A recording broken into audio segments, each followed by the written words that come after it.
Week 1 of the college football season is in the books. We still have a long season ahead of us and a lot more games. Still, with the chunk of the year already complete, it's never too early to start looking at those Heisman odds. So here's my Heisman top 10 after week 1 of the college football season. Before we get to today's video, make sure to hit that subscribe button and turn on those notifications if you're new to my channel. If you're watching this video, odds are that you love college football, and odds are you aren't subscribed to my channel, so make sure to subscribe. It's one of the best college football communities here on YouTube. I also want to add before I get to my top 10 that these aren't going to be based off of the actual odds or anything like that.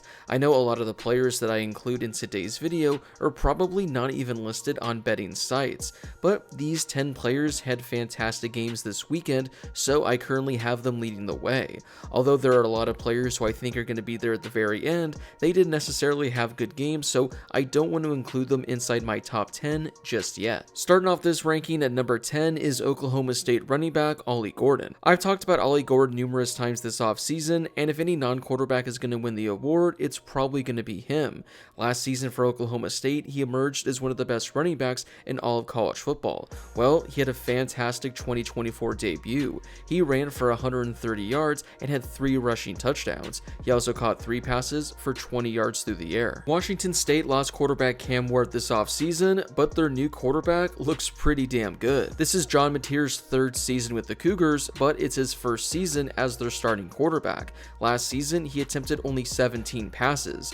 Well, he attempted only 17 passes this past weekend. He had only 11 completions, but he turned those into 350 yards with 5 passing touchdowns. I mean, he was averaging 21 yards per passing attempt. To make his line look even better, he even ran the ball twice for 55 yards and had a rushing touchdown. So overall, he had 400 yards of total offense and 6 touchdowns. I'm not quite certain how good Washington State's going to be this season, but with a quarterback like this, who knows, maybe the Cougars can surprise some people this year. After finishing 6th in Heisman Trophy voting last year, Jalen Milroe had quite the debut to his 2024 campaign. He threw for 200 yards and had 3 passing touchdowns.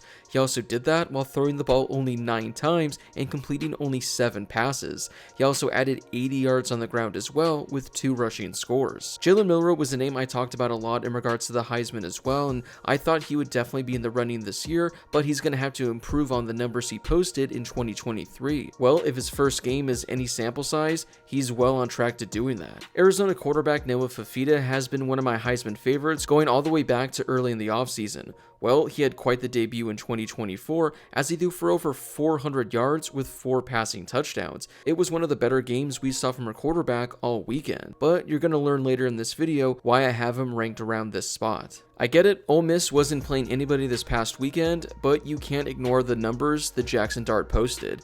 He completed 22 of 27 passes, throwing for 418 yards with 5 passing touchdowns. He also added 30 yards on the ground with a rushing score as well. Now, if he would have done this against a ranked opponent or even a solid group of 5 team, he'd probably come in at number 1 or number 2, but again, because of his opponent, this is why I don't have him higher. The best running back performance of week 1 goes to Boise State running back Ashton Jeanty. He had himself quite the day as he ran the ball 20 times for 267 yards and 6 rushing touchdowns. I mean, I don't know what's more impressive, the 270 yards on the ground or the 6 rushing scores. Either way, it's one of the better performances we've seen from a running back in recent memory. Before we get to the rest of today's video, I'd like to share with you guys how you can make the college football season more exciting and even win some money.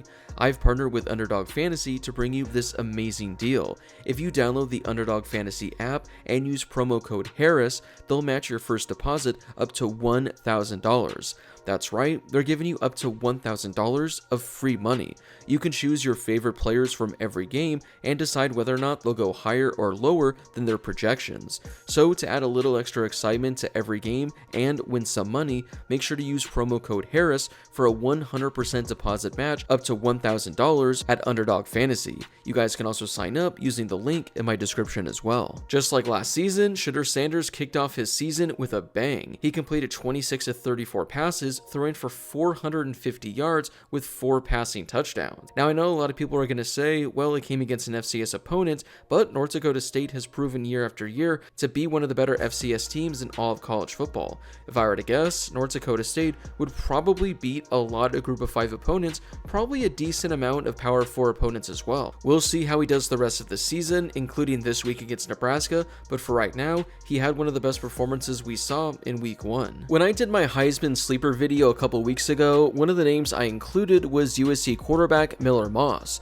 Although we didn't have much of a sample on him, what we saw in USC's bowl game last year against Louisville looked like he had a chance to be the real deal. Well, we have a 2-game sample size now, and Miller Moss looks like a really good quarterback. Against LSU, he completed 27 of 36 passes, throwing for just under 400 yards with a passing touchdown. He pretty much put USC on his back, and he's the reason they pulled off the upset and won that game. It's a lot to ask when you're the quarterback that follows a Heisman winning quarterback and the #1 overall pick in the NFL draft, but Miller Moss is looking like the next great USC quarterback. Speaking of great performances, Cameron Ward kicked off his Miami career with an incredible win on the road at Florida. After spending the last 2 seasons at Washington State, he transferred to Miami, where he had one of the best debuts we've seen in recent memory.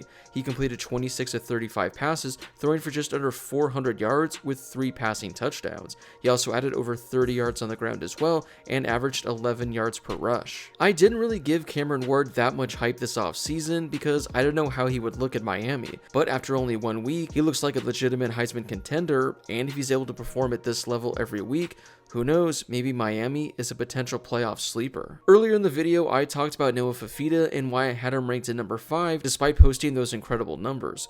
Well, it's because majority of his numbers came courtesy of his wide receiver. Ted McMillan is considered to be one of the best wide receivers in all of college football, but after this performance, you can make the easy argument that he should be the best.